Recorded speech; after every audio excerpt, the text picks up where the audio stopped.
Hi, I'm Courtney Mims. On this edition of Commuter Connections, MTA Administrator Holly Arnold joins us to talk about MTA successes in 2024 and the agency's goals for 2025. MTA is actively engaging transit riders to gather information about their rider experiences to assist the agency in improving transit service. We'll show you how. There's good news involving the integration of the Charm Pass and Transit app for the purchase of your next transit fare. We've got a look at how MTA brightened the lives of transit riders and families throughout the region during the holidays. And MTA social media manager Christopher Moore will join us with a social media minute, all on this edition of Commuter Connections.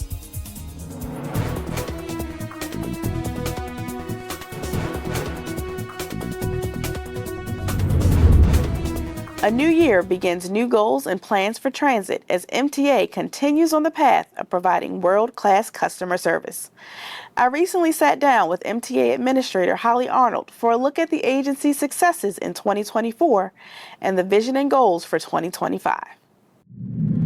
Holly, thank you so much for taking time out of your busy day to join us here on Commuter Connections. How are you today? I'm great. Thank you so much for having me. Wonderful. We're going to hop right in. We've had lots of folks on our show over the last year that have highlighted some of the successes of 2024. I want to get your opinion. What would you say has been a great success of this last year? Yeah, I'm glad you've been able to highlight some of the work that the team has done. And I really do want to note, the MTA team does a fantastic job. We've had a ton of successes over the past year. The one that I'm most proud of is our ability to reduce the amount of cut service that we have, or really increase the amount of service that we're putting out every day. So coming into 2024 in January, on an average day, we were cutting about 10% of our trips. So when you're riding the bus, that's not great, right? Like 1 in 10 trips doesn't show up. It makes it hard to count on the service. It's not as reliable as it needs to be. So we really leaned in, the entire team, HR and hiring, our training team and training, our bus maintenance team, to make sure that we had enough buses available for service.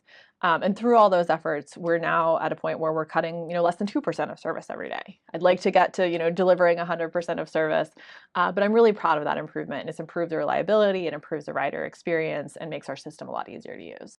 Yes, that's a great win for MTA. Congratulations to you, to all of us here at MTA. And we're always doing studies and always trying to figure out. I love one thing you say, we have to be able to walk and chew gum at the same time. So are there any specific studies that you're keeping an eye on right now for what we're looking forward to? Yes, so our Be More bus plan is going to be publishing in early 2025, and I'm really excited about that plan. It's kind of the first time that we've really dove in and taken a look at what our bus service can do, what it can grow to meet the needs of the region, and what it will take. Right, like a lot of times we just think we'll just add more buses or hire more people. But the reality is you have to have a place to store those buses. You have to have a place for the people to report out of. And so we're diving in to see, if we add a 5th bus division to MTA, what kind of service can we provide? Looking at more frequency, more destinations, and what do our riders want for that? So I'm really excited to get that out there, have people kind of be able to respond to it and advocate for that additional service.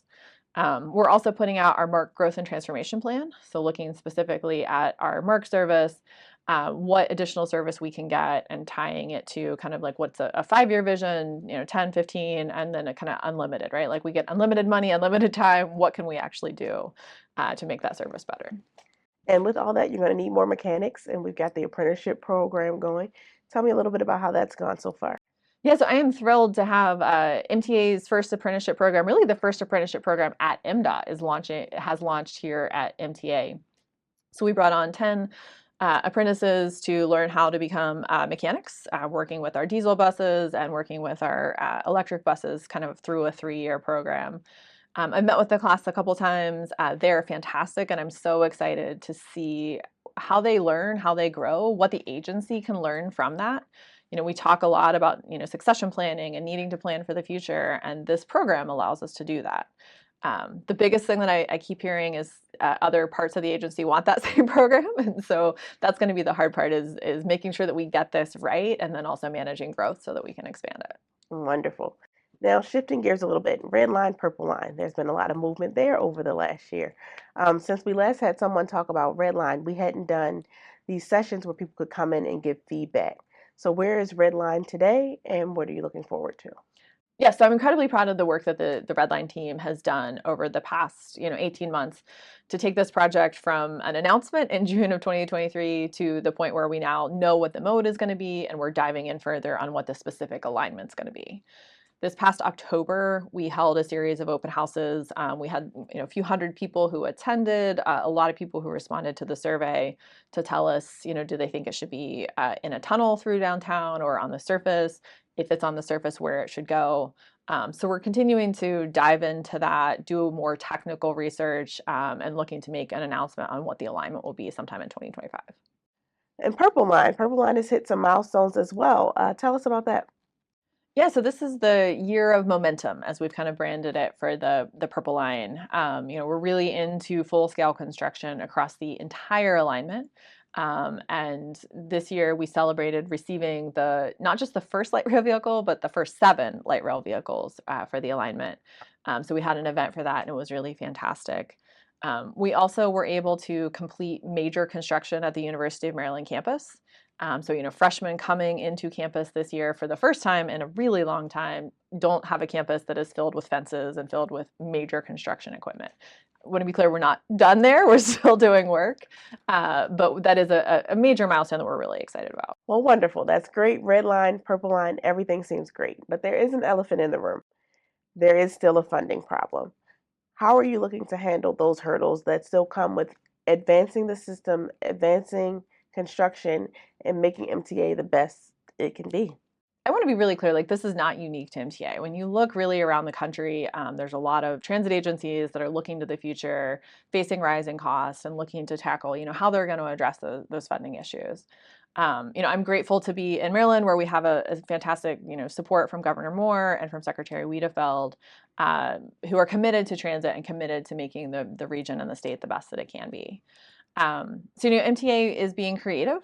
We're looking for as many discretionary grants as we can.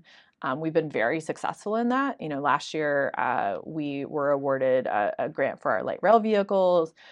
We partnered with Amtrak and were awarded grants for the Frederick Douglass Tunnel, Susquehanna River Bridge. I can keep going, right? Like there's a ton of discretionary funding that we've been able to bring into the agency. And so now we have to deliver on those projects. So we're working to be as creative as possible, as flexible as possible to make sure that we can deliver the service and the projects that we need for the region. So now looking ahead to 2025, what can we expect? What is your vision that you're trying to achieve in the next year moving forward? Yeah, I mean, so it always goes back to like what do we need to do for our riders? How do we get more riders to use the system? How do we make life easier for the riders who are using the system? So it's fast, frequent, reliable service. So this year has really been the year of focusing on reliability. We're going to be leaning in on ensuring that we're kind of hitting those milestones, continuing to deliver the service, and seeing what we can do to make adjustments on the frequency side and on the fast side. Baltimore City is looking at cameras for our dedicated bus lanes, which will help to get cars out of them and allow the buses to move more quickly. So I'm really excited about that. On the rail front, our first Metro rail car will be going into service in summer of 2025. It's so desperately needed, and I'm excited to get that out there for our riders. And just off a different thought, merch. MTA has merch now. How did that come about, and what are you hoping to see from the merch line? Yeah, we do. I'm very excited. I have already spent way too much of my own money on merch, but I'm thrilled to see the folks. I got on the CityLink Red yesterday, and there was a guy wearing an MTA sweater, and I was like, "This is pretty cool to see people out there wearing our merch." It came out, a lot of transit agencies around the country do merch. A holiday sweater in particular is a big one, and so it's just a way to allow folks to support the agency, say like, hey, I support public transit. I want to be kind of loud and proud and out there supporting it. So we join the crowd to allow people to do that. So I'm thrilled. I'm excited. And anytime I see it in public, people are going to get a shout out from me. Well, thank you so much for joining us. I know you're very busy. We appreciate you taking the time to join us here at Commuter Connections. Yeah, absolutely. Thanks for having me. With a focus on improving your transit riding experience being an important objective for MTA, the agency has actively engaged with commuters to gather information and data about their rider experience on its various transit modes. Commuter Connections recently joined the MTA Rider Experience team in their fact-finding public engagement efforts. My name is Cheyenne Mack. I'm a Rider Outreach Specialist, a part of the Rider Experience team. Good morning. My name is Patrick Price. I'm also a part of the Rider Experience team. And our job is to listen to the riders and listen to their experiences and bring that back to the agency so that way we're able to tackle their issues and make the system better. We decided to tag along and see a typical day in the life of our Rider Experience team.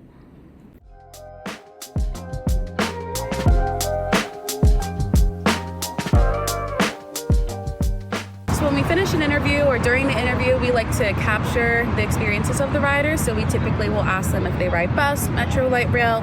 If we click yes for any of those, we like to check for which bus routes they're using, any negative issues they may have or what they speak negatively about, if there are specific times of days that those issues occur. And also we like to capture positive. We want to know what's working well, what MTA is doing very well. And from there, we have our qualitative section. We like to capture the comments and the riders' specific quotes, experiences, doing a little bit past the quantitative. Quantitative and qualitative, even hopping on the bus to have conversations with riders and ask important questions.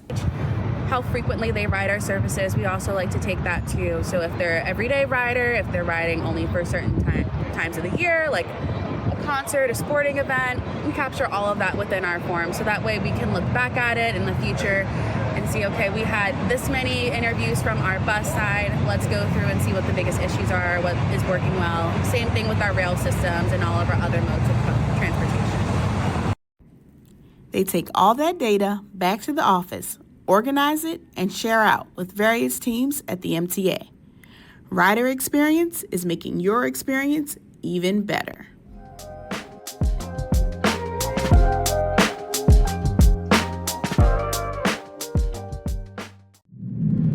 Now joining us in studio is the director of the Rider Experience team, Roxana Bayranvand. Welcome to Commuter Connections. Thanks, Courtney. I'm so glad to be here. We're glad to have you. So your team is pretty brand new here at MTA. How long have you all been in existence? The inaugural Rider Experience team was established in January of 2024.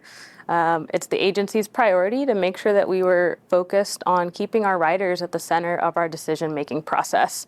It's really important for us. We realized that traditional customer service information type of work wasn't enough, and that we wanted a team that was dedicated to making sure that we're reaching riders, meeting them where they're at, learning about their experiences to help enhance and improve their experience. And how important is that connection? Oh my, that connection is like so vital. It's really important for us to connect with our riders.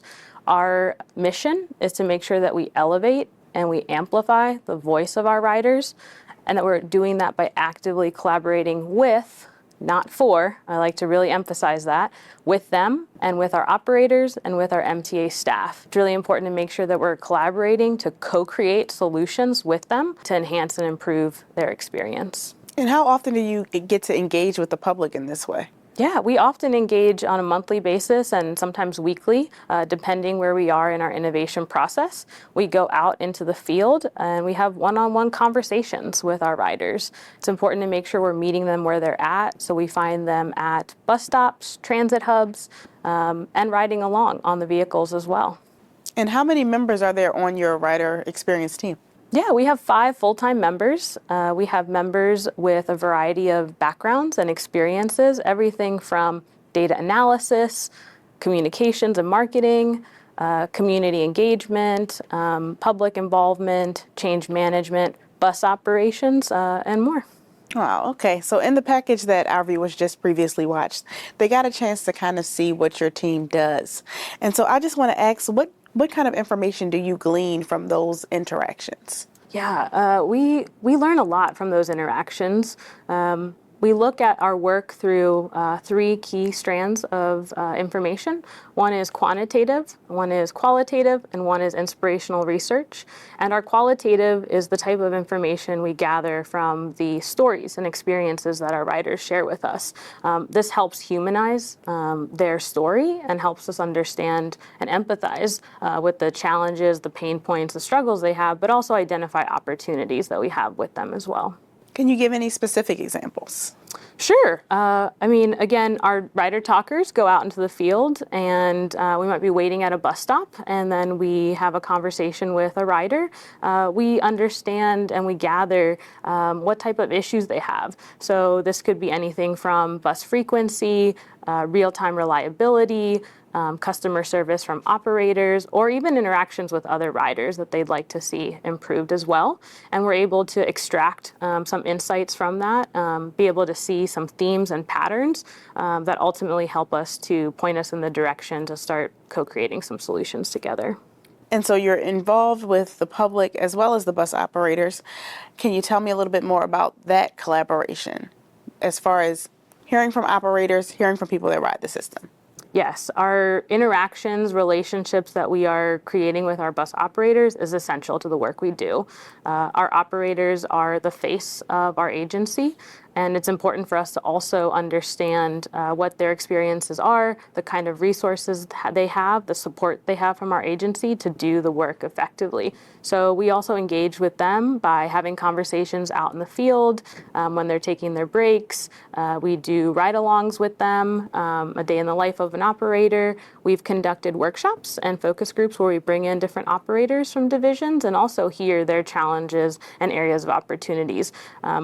Essentially, being able to combine what we hear from our riders, what we hear from our operators, really creates a whole holistic perspective from both our operators and our riders. And so we can really tackle an issue in a more holistic, comprehensive way. I understand you have a relationship with the National Federation of the Blind. How important is that dynamic? Yes, our relationships with our community members, our external stakeholders is really important to the work that we do. We want to make sure that we're meeting all riders where they're at. So we meet with a local chapter, understand their needs, be able to better empathize with the challenges that they have and be able to address it. So it's really important to us to make sure we're connecting and thinking about all our diverse riders and their different types of needs. And how does all this information that you're gathering, how does that come together to better the outcomes that the MTA sees? That's a great question, Courtney. So what's really important to us is making sure that after we've gone out and done our discovery, better understand our riders, have these conversations with them, done different workshops, that we're taking all that information, we're synthesizing that and analyzing that to be able to look at different patterns and themes that start to emerge, and then generate insights from our riders that we share out to the agency. And from there comes the really exciting part. We move into idea generation. So we pull in folks across the agency, everyone from our administrator, other leaders, to bus operators, mechanics, and then also bring in our riders for separate sessions to just start generating ideas. One last question. Mm-hmm. Looking ahead to the next year, what is the big goal that you want to see from the rider experience team? Yeah, I think our big goal is to be able to take projects that we kick off this year that have come from the voices of all our different riders we've spoken to and make sure that we reach tangible goals, go through implementation, start piloting that, get more feedback, and start tracking that success to make sure that, have the improvements, have the things that we've tried made transformative changes for our riders, and continually doing that. I think it's really important to know that our work is very iterative, and we know there's often, the end point is just constant. It's continuous change, continuous improvement. So I'm looking forward to having some, accomplishments in the next year with the projects that have come from our riders. It sounds like having this team on board at MTA is going to make great change, and I'm sure our riders will appreciate it. Thank you so much for joining us. Thank you, Courtney. As the holiday season wraps up, the Maryland Transit Administration has been spreading joy throughout the community with a series of heartwarming events, from helping families in need to bringing smiles to commuters. Here's a look at how MTA brought the holiday spirit to life this year. Austin Todd tells us more. MTA was out and about in the community over the holidays, helping to make this season a brighter one for transit riders traveling on the very festive MTA holiday bus and through our annual Toys for Tots and Adopt a Family campaigns and Metro Train Garden Experience. Hey, Merry Christmas! Say thank you. First, the MTA police force continued their cherished tradition of giving back with their Adopt a Family program. Officers donated their time and money to provide gifts, groceries, and essential items to families in need. For the 22nd year, they adopted families, ensuring holiday cheer reached homes that might otherwise have gone without.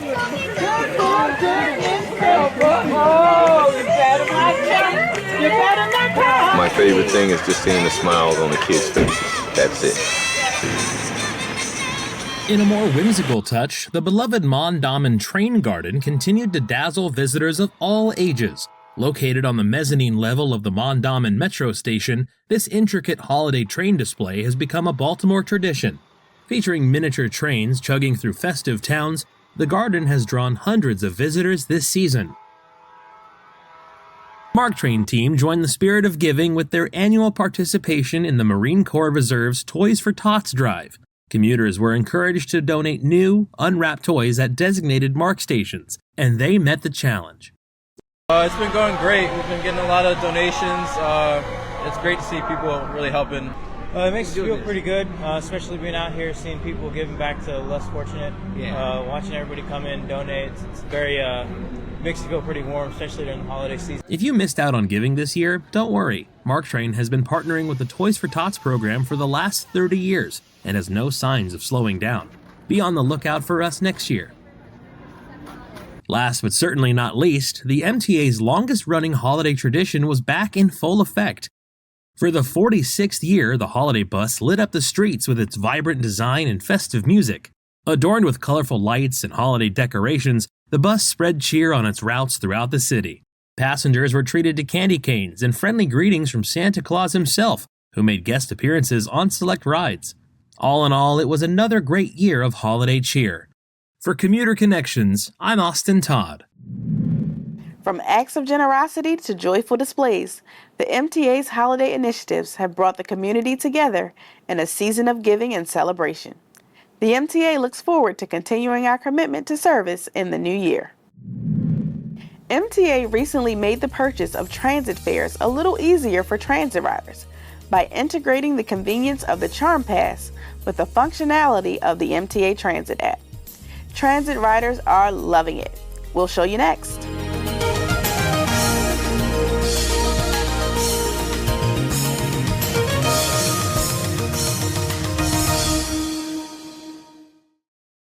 Transit riders can now both plan their trips and seamlessly access purchasing their mobile tickets all in one convenient location on their phones.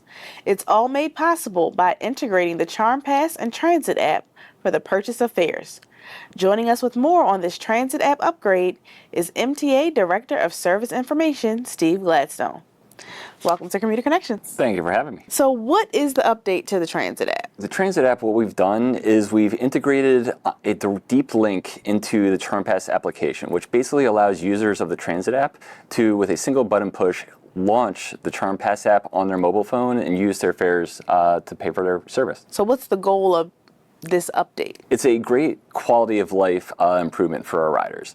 So if you think about it right now, you open up your Transit app, you go through your trip planning process, you're looking for where the bus or the train may be.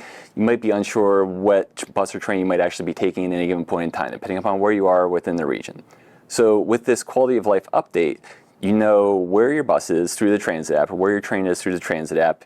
You'll be able to purchase or look at your fare through the Charm Pass app with a single button click and not have to worry about, all the mishmash of navigating through all the apps you might have installed on your phone.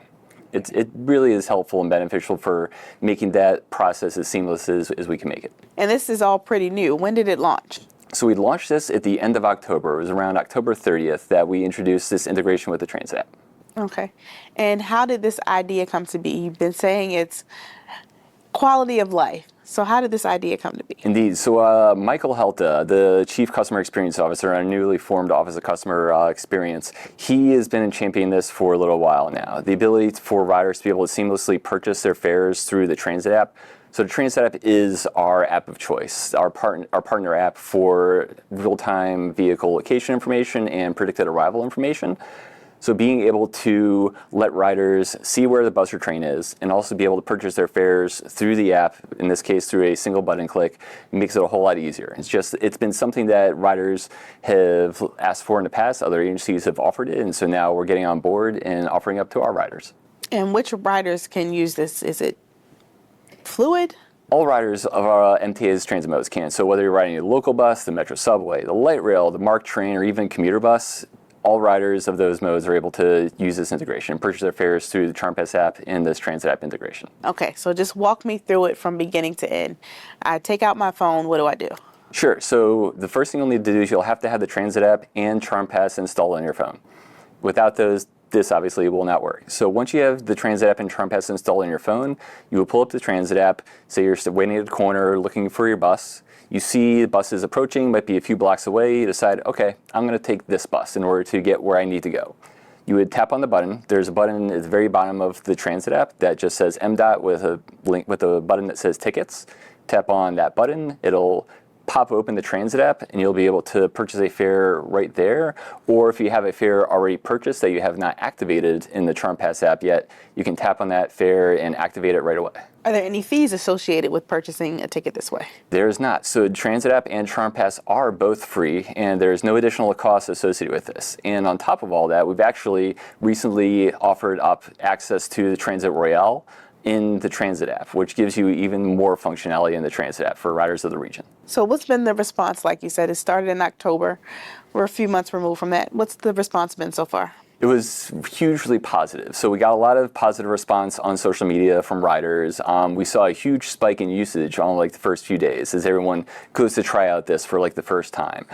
We had probably about 40 to 50% of the daily transit app users actually tried out this functionality within the first week, which is great for us. But all of it has been a positive experience for our riders from what we've seen. So for our viewers who may be watching and are interested in trying this out, should they get the CharmPass first? Should they get the transit app first? Does it make a difference? It doesn't make a difference what order you get it in. I would recommend riders or potential riders to start with the transit app because transit app, like I said, is our partner of choice for real-time information in the region. With the transit app, you'll be able to see real-time vehicle locations for buses and trains as well as predicted arrivals. And so once you know the where you're going and the how you might be getting there, then the next step I would say is to make sure you have the transit or the CharmPass app, and then you can start purchasing your fares through the transit app in CharmPass. So that gives us a clear description of how this works. How many people would you say are using the CharmPass? How popular is it now? CharmPass is probably one of the most popular fare purchasing apps in the country. We definitely are the most highly rated fare purchasing app, CharmPass is, which is great. And so we have actually sold almost a little bit over at this point 20 million fares since CharmPass has launched, which is incredible to think about. CharmPass has been a huge success for us. Our riders love it. They love the transit app. It's a match made in heaven, so to speak. Match made in heaven. I like that. All right. Well, thank you so much for joining us and giving us a little update on CharmPass and Transit app and how to get those tickets. Oh, thank you for having me. Just ahead, MTA social media manager Chris Moore joins us with his social media minute. That's next.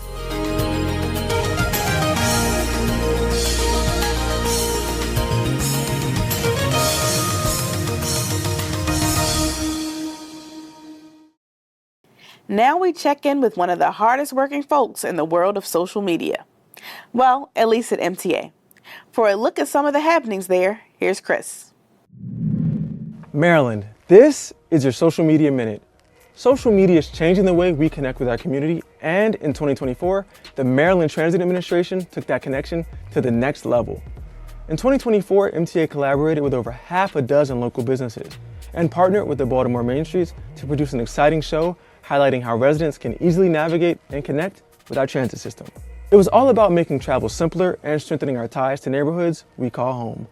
But we're not stopping there. As we gear up for 2025, MTA is looking forward to forging even more partnerships and connecting with local businesses through the power of social media. The journey to a more connected Baltimore is just getting started. And on that note, follow us on all socials at MTA Maryland. I'm Chris Moore, and this has been your Social Media Minute. Courtney, I'm sending it back to you in the studio.